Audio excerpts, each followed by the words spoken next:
Prosecutors held back on sharing evidence with prosecutors in New York, who yesterday revealed that they are working on a vast bank fraud case against the Trump org. Donald Trump's free pass to Putin to poison a political adversary as questions mount about whether Trump's ties to Russia were thoroughly investigated at all while new evidence emerges about Putin's role in aiding Trump again in the upcoming election. It's where we start this hour. Former senior FBI official Chuck Rosenberg is here, plus former chief of staff to the CIA and the Department of Defense Jeremy Bash is back, and Washington correspondent for the New York Times Mike Schmidt joins us. He's the author of the new book, Donald Trump versus the United States, Inside the Struggle to Stop a President. I want to start with you, Jeremy Bash, and this new intelligence assessment. It goes further than what the ODNI already released to Congress and publicly, which was intel about this Russian operation to use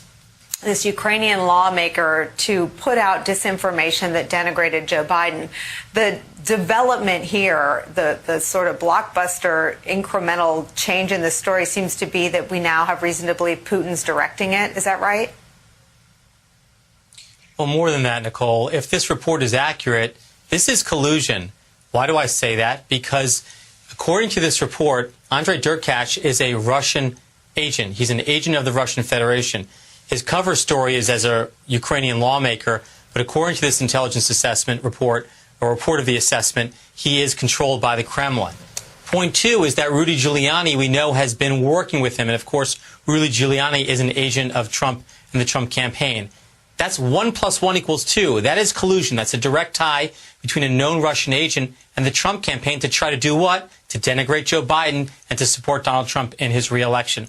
So the extent to which the Mueller report, which I know we're going to get to, could not establish a direct tie between the Russian Federation and the Trump campaign, here in 2020, we have it unfolding before our very eyes.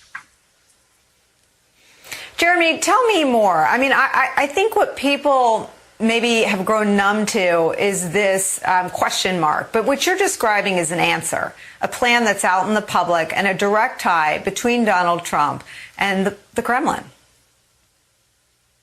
I mean, unless I'm missing something, this is black and white. This is a known intelligence officer who the Treasury Department sanctioned and called out for having ties to Russian intelligence for over a decade. Someone who, according to this credible news report, the CIA has assessed is an agent of the Russian Federation.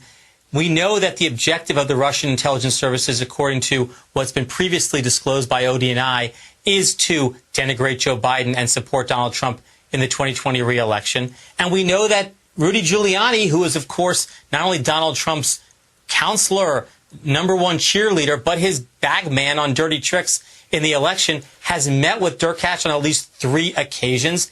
To do what? To talk about geopolitics? No. To try to dig up false dirt on Joe Biden and help Donald Trump win re-election. That is straight up collusion with a foreign adversary intelligence power to try to get the president reelected. I don't know. We don't need a Mueller report. We don't even need a Senate Intelligence Committee report. It's right here for everybody to see.